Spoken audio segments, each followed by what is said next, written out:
Number one mistake I would say is just copying competitors. We call it like the Amazon problem, where like everybody thinks like Amazon is the holy grail of e-commerce, so they need to copy everything that Amazon is doing. But you know what? The reality is it doesn't necessarily work for your customers.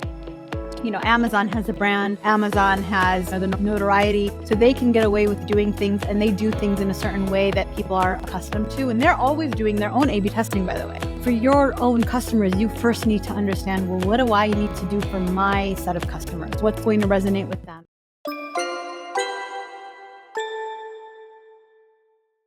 Welcome to the Ecommerce Marketing Podcast, the highly rated digital marketing podcast that provides weekly digital marketing tips and strategies from some of the world's top digital marketers and e-commerce entrepreneurs that will help you take your digital marketing to the next level. Sit back and enjoy this power-packed episode hosted by Arlen Robinson, who is an e-commerce entrepreneur and digital marketing expert with over 20 years of experience. Hey, e-commerce marketing podcast listener. Are you looking to increase traffic and sales to your website? You can do this by launching your own affiliate program. Just visit getosi.com and sign up for a free trial today. That's getosi.com. Now get ready to hear from your e-commerce marketing expert of the week as they drill down to give you details on marketing strategies that can help grow your business. Welcome back to the E-Commerce Marketing Podcast, everyone. My name is Arlen, and I am your host. And today we've got a very special guest, Ayat Shukairy, who is a recognized expert on experimentation and marketing optimization. She is an in-demand speaker who has presented at marketing conferences throughout the world. With over 16 years of entrepreneurial and marketing experience, Ayat has helped companies increase online sales, including eBay, 3M, the Special Olympics, Dish Network, Discovery, and many more. Welcome to the podcast, Ayat. Thank you for having me. Excited to be here. Yes, and thank you for joining us. I'm really excited to talk to you. We're going to be talking about something that I know you're quite an expert in, which is conversion rate optimization and A/B testing. Yeah. I think it's a great topic for today. You know, when you're talking about marketing, testing and optimizing, I think goes hand to hand. It's something that has to be an ongoing process. And so I think most marketers know that. And so that's why I think this is going to be an interesting and awesome conversation. Yeah. But before we dive deep into that, why don't you tell us a little bit more about your background and specifically how you got into what you're doing today? So, I definitely started out doing a lot of marketing activity with companies specifically doing more like SEO copy. This is way back in the day when that was definitely trying to inject those keywords into different copy throughout the site. Obviously, those days are over, but that's what I was I was working a lot of different companies doing that. But then, more and more of my clients were requesting kind of just, well, we're getting a lot of traffic to the site, but the site actually isn't converting these different visitors. What can we do to enhance that? So that's kind of my window into getting into conversion rate optimization. We started the company in 2006. It was still not very well known. When you talk about CRO, people would be like, what do you mean SEO? And we're like, no. This is like post-click marketing. Once they get to your site, how do you actually convert them? There's so many different tactics you can utilize, between just, more persuasive copy, understanding the visitor a little bit more, enhancing trust and confidence on the site, engagement. And so from there, really, we grew into being actually one of the only, there was probably like 2 or 3 different companies at the time in 2006 that were offering exclusively conversion rate optimization. Now every single digital marketing agency offers some sort of CRO. And we wrote the book actually on conversion rate optimization. So it's the art and science of converting visitors into customers. And that is, you can find it on Amazon.com. So that is just kind of a little bit of background. And then from there, actually, we created a proprietary software that we would offer our clients. And now the software is kind of doing its own thing. And it's kind of its separate own company, which is FigPie. So again, the journey has been amazing, and there's been kind of always the ups and downs of starting a business, but CRO is my passion. Okay, awesome. Thank you for sharing that story, and I really appreciate it. So it definitely sounds like you and your firm are the kind of the go-to people when it comes to conversion rate optimization. And speaking of conversion rate optimization, these days there is so much going on with technology and advancement in technology, and specifically with AI. With the rapid integration of all of these AI tools into digital marketing, all aspects of digital marketing, we're seeing this integration happen. How do you see AI shaping the future of A/B testing and conversion rate optimization? Yeah, I mean, even within our own agency, we've been leveraging AI as much as possible. So, there's obviously a lot of data that you need to collect in order for you to come up with really great ideas and problem areas identified that you need to test. So sometimes leveraging AI and inputting that data and seeing what AI comes out with has been actually really great and informative, and a way to advance things a little bit faster, and also getting a different perspective. So you have like the CRO that has the experience, that is kind of looking at the data and analyzing it and coming up with their own problem areas and identifying different opportunities. And then you have AI also adding to that. We've leveraged AI in terms of also like copy and coming up with more persuasive ways of saying certain things on a site. So there's many ways that we've been actually utilizing it, but just even from the A/B testing world, I mean, like I mentioned, we have the tool FigPie that it is capturing heat map data, it's capturing session recording data, it's it's an A/B testing tool as well. So making sure to connect all of those dots has definitely been a huge just one of those things that we're really focused on, ensuring that we can leverage AI within FigPie to, again, output more recommendations in terms of what experiments need to be tested based on what you already did, or based on this heat map data, or based on the session recording data, or based on the polls that you're running on through FigPie. So that those are ways that I think there's so much opportunity there. But I would say, like, again, I know that a lot of people sometimes are afraid that AI is going to take our jobs away. It's going to make a CRO's job obsolete. In my opinion, you still need that, that human factor into it, because when it comes to kind of like the emotional aspect, the social aspect, understanding the overall context, there's nothing like that human factor, and having that CRO that really understands all of that but is able to leverage those tools, I think, is the winning combination. Yeah, that's so true.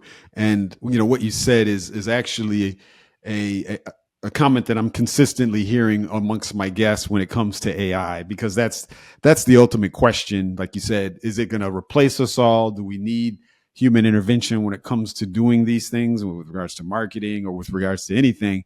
And I think the consistent answer that I keep hearing amongst the experts that I've been talking to on the podcast has been, there's really nothing that can replace the human creativity and the intuitive nature of humans, and to be able to really put all of this stuff together. So I think we can all rest assured that no matter how far we advance with this stuff, it's I don't think these AIs will be able to replace us totally. So, yeah, absolutely. I mean, I think it's just, again, if you want to stay ahead of the game, it's just knowing what's out there and knowing how to utilize it so that you can advance your career and advance your skills, but not necessarily worry about it replacing you completely, of course. Yeah, for sure. As I read in your intro, you've worked with a wide variety of clients, from eBay to 3M.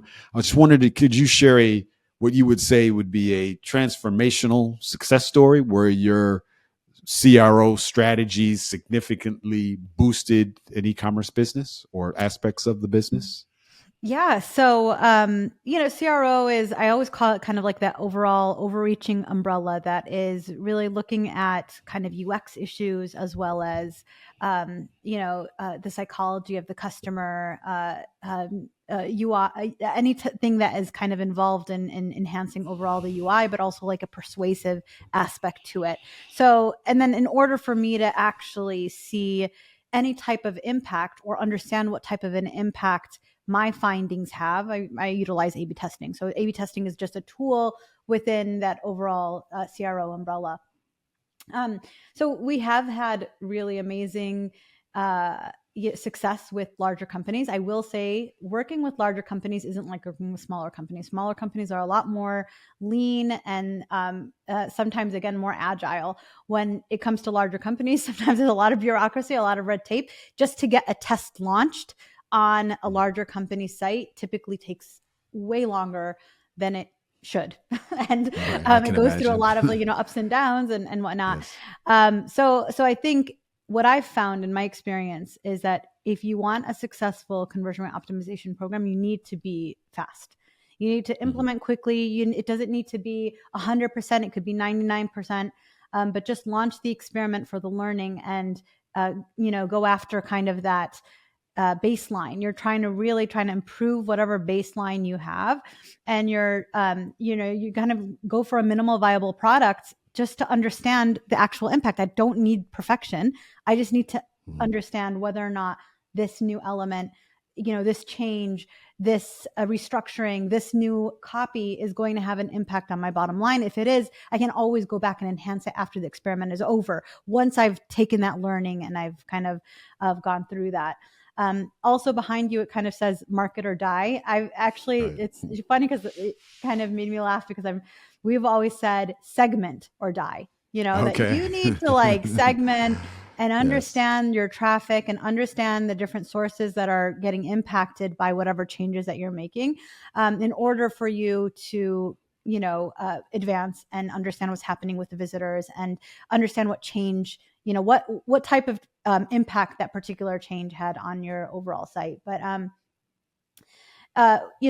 so what I would say is, in general, if I'm looking at kind of overall strategy, what has kind of helped, certainly, again, the agility and moving fast and trying to implement as many experiments, we have found that to be success correlation between the number of experiments that you run and the actual impact on your conversion rate from running a conversion rate optimization program.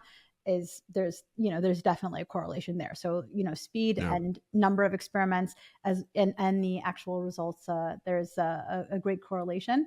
And then also, again, segmentation, understanding the data really well. With larger companies, you have a lot of data.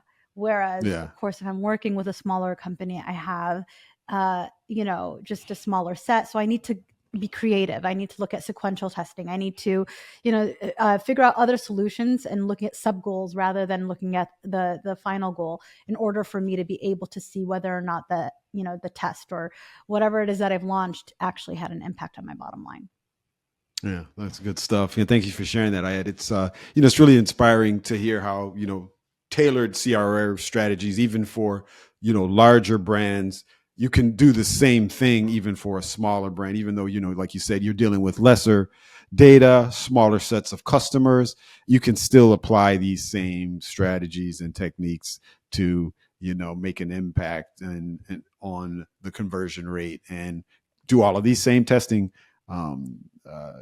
strategies and techniques in order to, to change things and figure out what you need to change, where you need to change it, and the types of things that have to be optimized. So definitely good to know. For small to medium-sized e-commerce businesses, wanted to see what you thought are some of the top common mistakes that you've seen in conversion rate optimization efforts, and how can they typically avoid them? So number one mistake I would say is just copying competitors. We call it like the Amazon problem, where everybody thinks Amazon is the holy grail of, e-commerce. So they need to copy everything that Amazon is doing. But you know what? The reality is it doesn't necessarily work for your customers. Amazon has the brand. Amazon has, the notoriety, so they can get away with doing things, and they do things in a certain way that people are accustomed to. And they're always doing their own A/B testing, by the way. Sure. So, but for your own customers, you first need to understand, well, what do I need to do for my set of customers? What's going to resonate with them? You have to build your brand. You need to kind of really focus on enhancing the trust and confidence, because with smaller brands, the biggest issue is, of course, they're not well known. So how do I make sure that I can convince this customer that I'm the solution, I'm the product that you need to buy versus everything else that's out there? Because there's so much competition out there, right? And people are choosing from so many different things. You have to really kind of focus in on what value do I provide that none of the other competitors provide. And it's challenging depending on the industry. But what we found has really worked is really, customer interviews. And we actually conduct specific type of customer interviews, which are called jobs to be done interviews. And this is a methodology that Clayton Christensen had first developed at Harvard. And we've kind of adopted for our own CROs to conduct these types of interviews and understand really the social and emotional aspects that impact a visitor, because that is what we need. That is the, what's going to really, help us hone in on the value that people believe this brand is giving them. So that's been really extremely successful for us where it comes to, those smaller, medium-sized brands. We'll tell them, don't copy. Let's actually go ahead and understand a little bit more about your visitors, and then be able to provide you with solutions that are catered and tailored to your specific visitor that are going to really resonate with them. I would also say that people just make changes and don't necessarily measure them. They don't do any A/B testing. Even if you want to make a change, just so you want to add an element, I want to add a wish list. I want to add, like a new, like images. I want to add more of a description. Great. Just test it. That's great that you want to add the element if you believe in it, but just see what type of an impact is. You have a baseline already. Always measure against that baseline and see what type of an impact it had, because it could tell you something else. A/B testing for us is actually another tool that provides us with insight about the visitor. When I've added the specific element, social, proof really resonates with this type of visitor. I'm going to try to add that on several different pages throughout the site. I'm going to add it on the homepage. I'm going to add it on the, product listing pages. I'm going to add it throughout because I see that it has such an impact. And guess what? Each time I add it on different pages, I'm going to test it to ensure that it actually resonated the way that I expect it to resonate. So again, I would say that people in general, small to mid-sized businesses, just make changes. They don't necessarily A/B test them, and that gets them into a little bit of trouble. And the last thing I would say, some common mistakes are that you test everything and anything. Which again, if you're adding elements, okay, I understand, but I can bring in a designer and they can probably suggest 50, 60 things to change on the site. Does it mean that I should A/B test all those 50 to 60 things? Because A/B testing, it requires development. It requires design. It requires resources. It requires time. It requires money. It requires a tool. Right now, Google Optimize has become obsolete. So, people are having to actually purchase A/B testing tools in order for them to run their programs.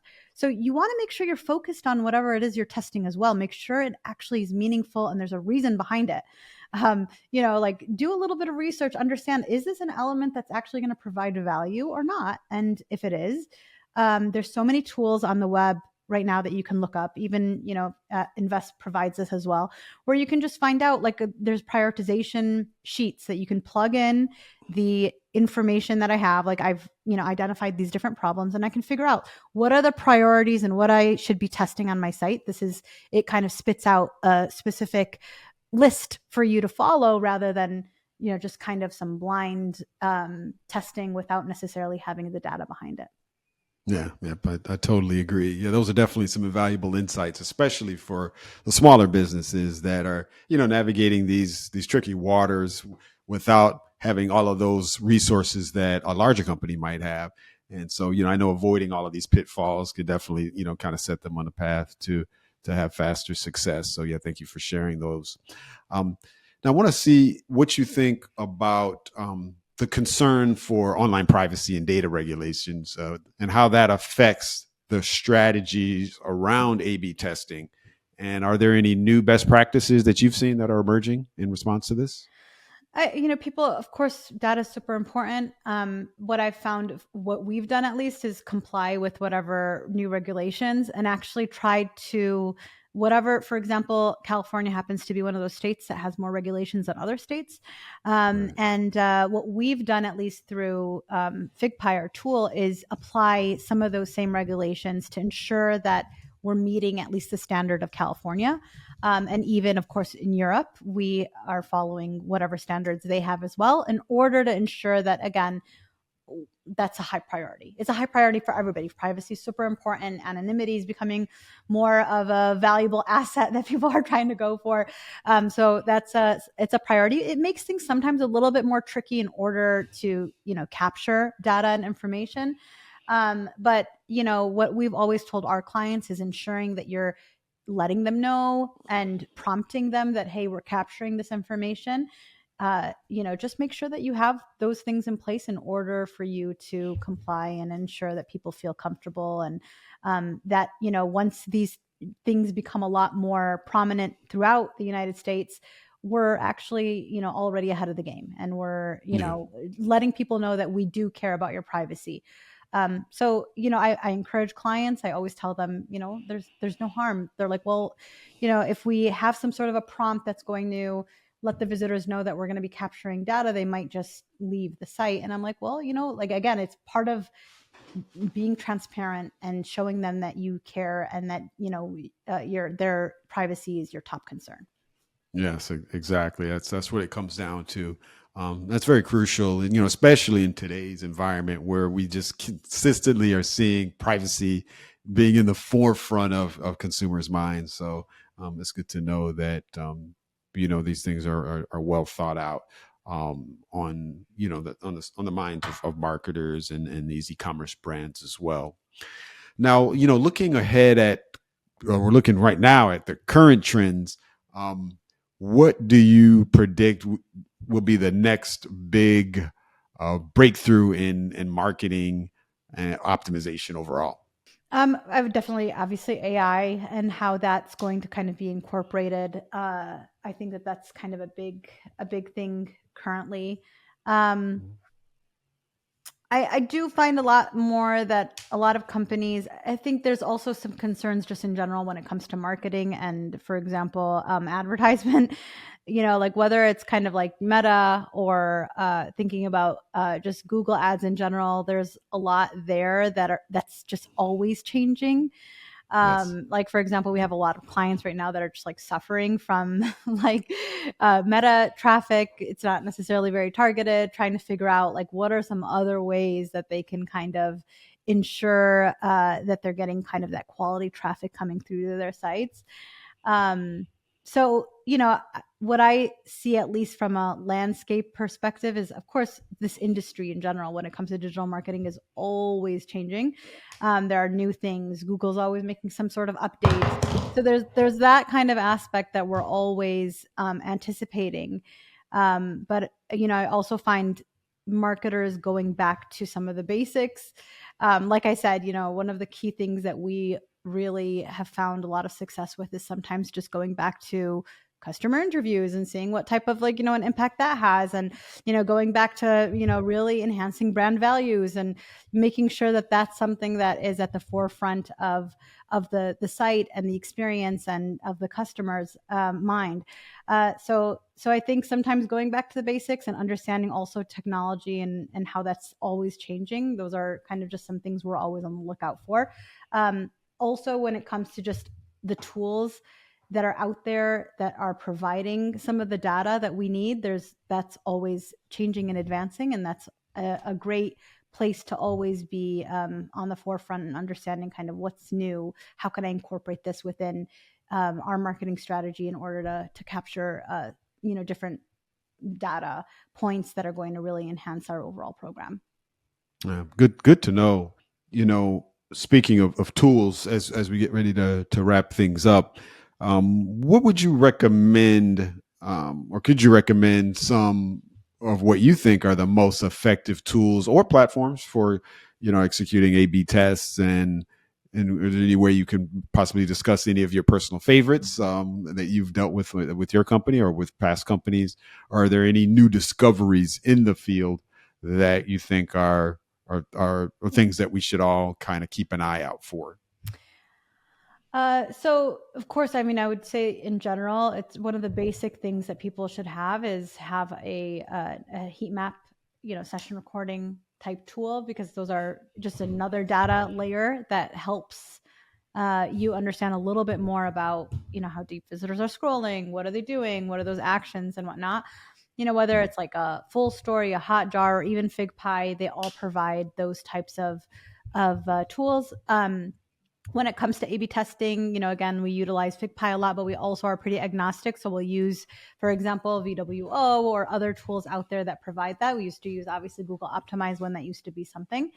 But what I found currently is, of course, people are trying to move a little bit more away from relying on Google Analytics. So they're utilizing tools like RudderStack or just other analytics platforms. The other names aren't coming necessarily to mind, but just kind of moving away from Google Analytics and trying to move their data into these other tools that are providing them with, again, a different way to look at their data and the different visitors that are coming and the segmentation that they provide. They're a lot more powerful.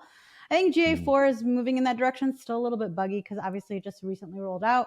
But Right. yeah, that's an interesting trend that I find amongst a lot of e-commerce companies, is that they're trying to move away from GA more and try to utilize some of these other analytics tools that are a little bit more development heavy, but they do offer kind of a layer of segmentation that GA doesn't. Okay, great. Yeah, that's good to know. Those are just some fantastic recommendations, and I'm sure our listeners are going to appreciate the insights, into those tools that could really make a difference in their testing strategies. It's always great to get expert advice on tools, especially these days, because there's so many tools out there. Yeah. And I know personally from being the co-founder of my company that we've gone through so many different tools over the years, and have tried things, and a lot of times we come across a tool or we'll read different blog articles about certain tools and then go a certain way, but sometimes it's it's hard to know what to do or what to kind of dive into, because as you know, and most of our listeners knows that are e-commerce entrepreneurs, there is a learning curve with any of these solutions, and it takes time to understand what to do and to build your campaigns and see if it is going to work. So it's great to know Yeah, I mean, some initial advice. I would encourage listeners to say, like, hey, like when you're looking at tools, try to evaluate tools that have more of what you need. Maybe they provide so many options within that, one suite of tools, rather than having several different scripts running on your site, because obviously the more scripts you have running on your site, the slower the site is going to be. So, just take caution with that. There are some tools that offer more than others, and that's like a good way to kind of sometimes evaluate which one you should actually move forward with. Yeah, for sure. Well, this has been an awesome conversation, Ayat. I really appreciate having you on. I know our listeners have gotten a lot out of this. I know I have, for sure. And but lastly, before we do let you go, I always like to shift gears just a little bit, just so our audience can get to know you a little bit better. If you don't mind sharing one closing fun fact about yourself that you think we'd be interested to know. Oh gosh, fun fact about myself. Well, I'm a mother of 4 kids. So that's always a fun thing to know. People are always usually surprised when they hear that. Gotcha. And I have, like, my kids are all ages. So I have a college age student and I have a student that's still in elementary school. So I have the full range of kids. Gotcha. Okay. Good to know. Thank you for sharing that. So I know you got your hands full. That's you kind of running the gamut between different age ranges and generations. And so interesting. And it's good to be able to, I guess, when you have children, especially at those different ages, you can kind of see their perspective, perspective of the different children at those different ages when they're looking at our world today. And so I know you can kind of learn a lot from just looking at how they view things. So good stuff. Yeah, awesome. Thank you for having me. It's been fun. Yeah, and thank you for joining us. Really appreciate it. Lastly, finally, before we do let you go, if our listeners or viewers want to reach out to you and pick your brain any more about conversion rate optimization or A/B testing, what will be the best way for them to reach you? Probably, I mean, I'm on all socials, Twitter. I'm on Instagram. I'm on LinkedIn. So those are definitely ways that you can reach me. All right. Sounds good. Well, we'll definitely have the link to your website in our show notes, and definitely encourage people to reach out to you if they want to pick your brain anymore. Well, thank you again, Ayat. We really appreciate having you on the E-Commerce Marketing Podcast. Thank you. Thank you for listening to the E-Commerce Marketing Podcast. If you've enjoyed this episode, be sure to rate, review, subscribe, and share it with everyone you know.